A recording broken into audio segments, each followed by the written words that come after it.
Most wanted person na lolo arestado sa Caloocan. Narito news scoop ni Beth Samson.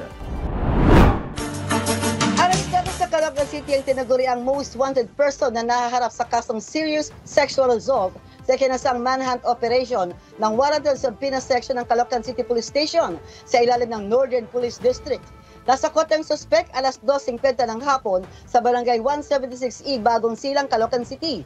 Kinilala naman ni Northern Police District Director Police Colonel Josefine Ligan ang 65 years old na lolo na nasakot sa bisa ng warrant of arrest sa kasong sexual assault RPC Article 266A in relation to Section 5B ng RA 11648 na inisyo ni Honorable Barbara Aleli Hernandez Briones ng RTC Branch Caloocan City.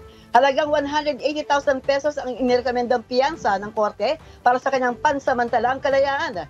Kasalukuyan nakapiit sa Investigation and Detective Management Section ang lolo habang inihanda ang paglipat nito sa kulungan. Pinapuruhan naman ni NPD Director Police Colonel Josefine Ligan ang Warrant and Subpoena Section ng Caloocan Police sa pamumuno ni Police Colonel Edsel Canals sa walang humpay na pagsisikap na tugwisin ang mga masasamang elemento at maiselda ang mga wanted sa batas. Metro Patrol Beth Samson para sa himpilang may todong lakas. DWIZ, nagbabalita ng tama, naglilingkod ng tama.